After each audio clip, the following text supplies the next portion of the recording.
Can't you read the signs? Have you noticed the huge amount of new sign language you've been exposed to lately? Because of this whole viral panic, I mean. You may be thinking first about the signs that I know I'm seeing now more and more over the last couple of weeks.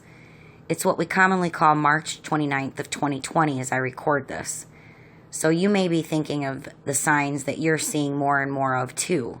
The signs in the grocery stores, for example, limiting the purchase of many more items these days.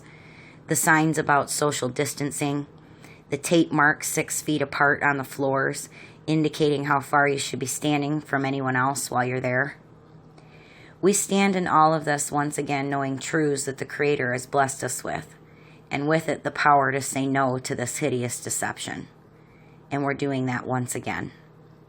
We know that there are more listening than we know about that have both the wisdom and the courage to do the same thing. This video is going to pick up on what's already been presented in our last few videos about this, so you can catch up pretty quick by taking a look at those.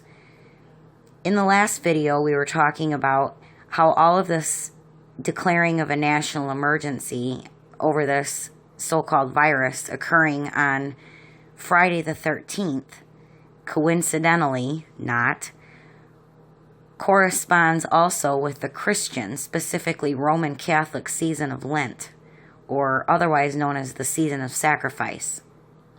And remember in that video I said we were going to get to these sign language interpreters that keep showing up when these so-called governors, the leaders of their state government, supposedly in their respective states, speak during the time of this viral panic in which they're giving their press conferences.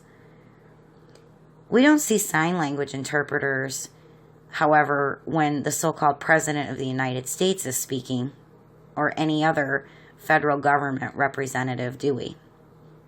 Does this mean something?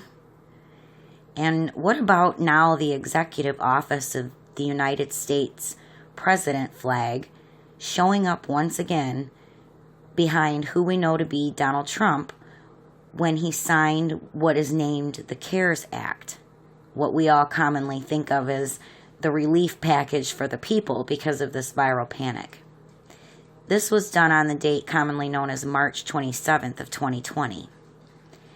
And once again, not a coincidence that on that exact same day, the Pope gives what is called a dramatic and extraordinary Urbi et Orbi service in a completely empty St. Peter's Square at the Vatican. There's a whole lot there, so let's start first with this fact as we start to connect things here. Just before who we know to be President Trump signs this, what is called CARES Act, on the date commonly known as March 27, 2020, who we know to be the Speaker of the House of Representatives, Nancy Pelosi, is supposedly addressing the United States Congress from the House floor about this CARES Act and begins her remarks after thanking everyone there by quoting the Pope. No kidding. Let me remind everyone listening and watching that none of these people represent what you think or what they tell you they do. Not what you think their political representations are or their religious representations either. So who we know to be Nancy Pelosi says, quote, as she's quoting the Pope, last week His Holiness Pope Francis said in his world prayer, he said, and now she's quoting the Pope, enlighten those, and she misspoke, but she meant responsible. So, enlighten those responsible for the common good, so that they might know how to care for those entrusted to their responsibilities. And this is where the quote of the Pope ends, and Nancy Pelosi continues, and that is the responsibility we all have today.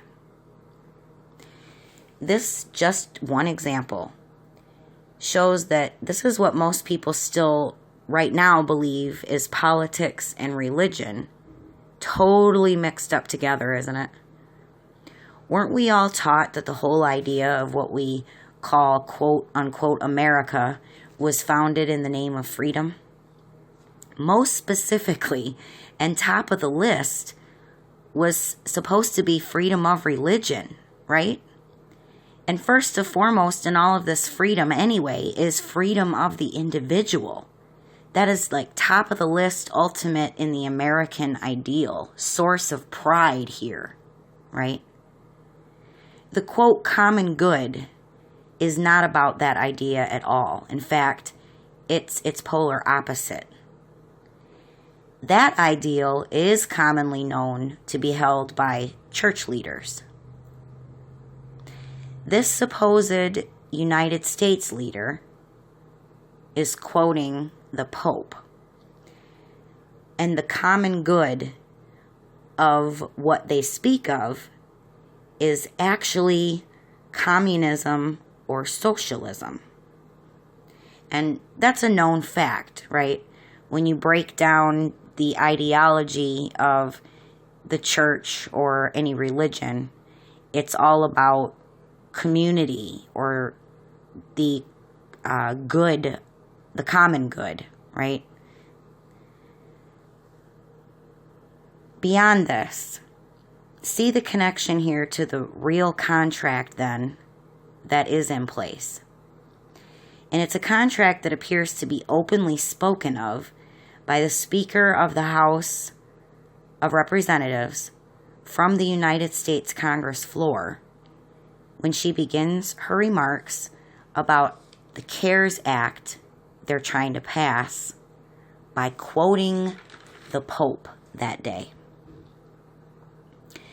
Then, who we know to be the United States President Donald Trump signs under seal of the Executive Office of the United States President, as it appears, on what we commonly call March 27th of 2020. The flag back behind him to the left. And you'll notice that it's exactly 14 days from declaring a national emergency, coming with a new offer to contract for the people in this CARES Act. And not a coincidence, once again, that this new covenant, this new contract, is called by the acronym the CARES Act. The following day, on what we commonly know to be March 28th of 2020, we see who we know to be President Trump supposedly standing in front of the Navy's floating hospital, Comfort, as it was called, that was heading out now to New York. If you are aware of any of this, if you've done any of this study, then you'll know that in certain times when a leader of a country declares a national emergency, like the kind that was done here in what we commonly call the United States, that technically, legally, there is no country's constitution as you think of it that anyone is using as guidance for their actions, nor is it used as any protection, let's say, for any actions that would occur and, let's say, harm you either. So let's see if you're catching my drift, so to speak, here. Because none of this has anything to do with what you've been taught to believe is the law of the land. In a declared national emergency, in fact, like this one has been played, there is no law of the land constitution game going on. It's international law game now, and that is the law of the sea. The law of the Holy See, or the Holy See. Do you see? Do you see why those big floating naval hospitals with big red crosses on them are floating around international waters, around the land we call America right now? And it's a ship. The exact same day this CARES Act is performed by politicians of the United States and then the President of the United States, he signs off on this CARES Act. And at the same time, we have the Pope all alone in St. Peter's Square at the Vatican, performing this Urbi et Orbi blessing. He did this to bless all the believers during this time of Lent who would normally receive the Eucharist by their physical performance. Their being there to receive it. But because of this whole viral panic story, no one can physically gather together anywhere, even in churches, to actually receive the Eucharist. And that's why, supposedly, the Pope was standing all alone, giving this blessing. More importantly, for our purposes of discussion here, they cannot physically receive the Eucharist or make the covenant, the contract with Christ for their soul's salvation, you see, according to the Roman Catholic Church. So believers have to receive what is called this Urbi et Orbi blessing from the Pope as a kind of holdover, just in case a believer should die before being able to actually complete the actual physical performance of receiving the Eucharist. In other words, forming the covenant or the contract. Our so-called declaration of national emergency resulted also in these connections you can make too by observation and just a little bit of knowledge when you think about it. What types of things were closed? Let's start with airports. Legally considered federal territory, closed. Public schools, considered federal territory, closed. Many public spaces, considered federal territory, closed. Hospitals, also considered federal territory. And this makes more sense why the viral panic people are being kept in outside the actual hospital spaces to be tested for this supposed virus. And many more are kept completely away unless it is an actual real emergency that they're having. I could go on and on. Wait, some of you might say, what about the unique situation with the United States? It's not just federal that we have going on here. What about the state's power of government, right? That might be a question you might be coming up with. Well, it appears to me that the declaring of a national emergency here means that under international law of the Holy See, what we think of as the United States, well, it's currently not united as you thought it was before. So all over the news screens during these press conferences, if you follow me here, featuring these governors, who we commonly think of as our state government leaders, they're appearing everywhere. Some declaring state emergencies in their state, some not. And those press conferences are showing some different signs we looked at in the last video. But they're using really all the same coordinated language to create all of these panic signs. It may not seem obvious at first, but a huge clue is right in our faces when you see that in these press conferences of these governors, the use of American Sign Language interpreters signing what these governors are supposedly saying. Now, actions speak louder than words, don't they? Let me ask, what language do actions speak with? Performance. Your decisions, you make reality. And it's, when you think about it, kind of a worldwide, you can think of it as kind of a sign language, isn't it? See, ask yourself some questions as we get into this here. Do you get to know someone else's integrity by their words or their actions? If you're wise, you'd say that the people that you've known with the highest integrity, you've come to trust their word only after a good long track record of witnessing their performing what we commonly say is quote, doing the right thing, right? The point is actions can match words, but actions don't speak only in one language, for English as an example, or any other spoken or written language at all. It gets down to the language of performance.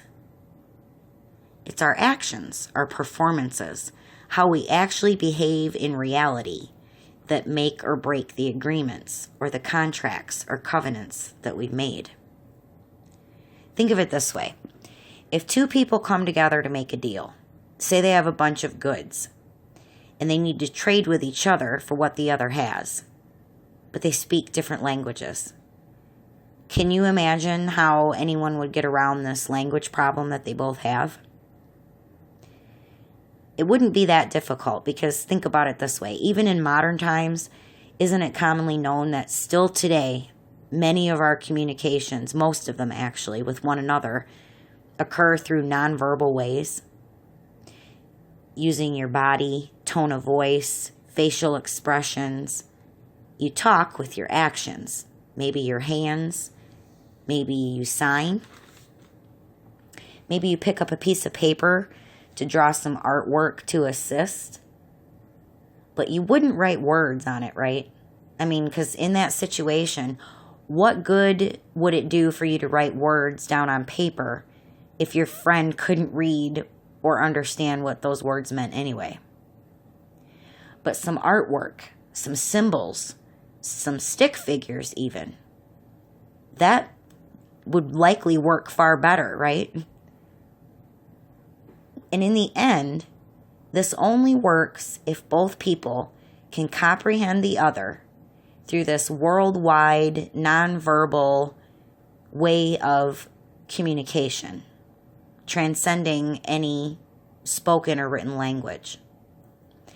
To show up with what the other would need, and then going back home with what they traded for, an agreement satisfactorily performed without a single word, written or spoken, in common between them. The deal was sealed and done all in the language of performance, the language of action, the unspoken and unwritten language of any agreement or contract or covenant, right?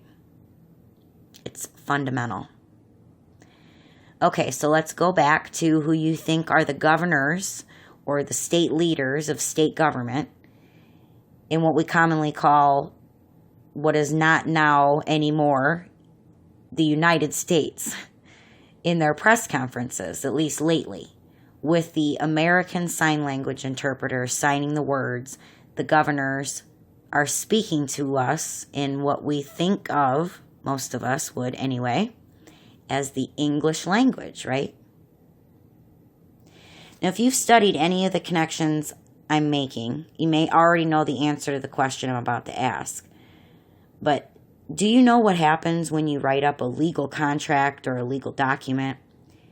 Even if you have no experience in the legal world, but you work in a business perhaps that you had to create a legal document for some reason. And you make the mistake of using in that document, that legal document, you make the mistake of creating it with more than one language in the same document. Do you know what that means for your document, legally at least? That's right. It's no good. So let me ask another question. Is American Sign Language the same language as English? It's not. Do these two languages even share basic grammar between them? They do not. So if you mix American Sign Language and what you think is English you're hearing together in the same contract that's being offered, legally speaking, would that contract be good, commonly speaking? I think the answer's clear if you can actually read the signs. The contract offer obviously would not be any good at all. This is the answer to why these so-called governors of states have these American Sign Language interpreters, at least in part. It has nothing to do with what we are to take at face value is to communicate to the hearing impaired. It's actually to perform the language of deception and truth, all mixed up at the same time. A nonsensical language that they know that you have to be a fool not to see it, to think you actually comprehend it and believe it. This is the language of fiction, of truthful deception, if you will. And believing it will have you a lot more than all mixed up in reality. As we close out here, let me just ask a couple of questions. Have you noticed New Orleans is being reported by those inside the screen to be the new virus hotspot lately? Blaming, of course, the Mardi Gras crowd, right? Well, do you know what Fat Tuesday during Mardi Gras, that celebration, is all about? Fat Tuesday is the day before Ash Wednesday, the beginning of the Roman Catholic season of Lent, or the season of sacrifice. Fat Tuesday is so named because it's the last day to eat all the rich, fatty meats specifically, before the 40 days of Lent, or the season of sacrifice, involving traditionally, in the Roman Catholic, at least tradition, that fasting and restricting meat from their diets during the season of Lent or sacrifice, lasting 40 days, is recommended. Did you know that the legal definition of the word quarantine, when you look it up, is a naval term or a law of the water term or a term of the Holy See? And the length of time for a quarantine on a ship is, guess how long? You got it. 40 days. Just like the Lent season or the season of sacrifice going on right now for Roman Catholics at exactly the same time as this worldwide viral panic.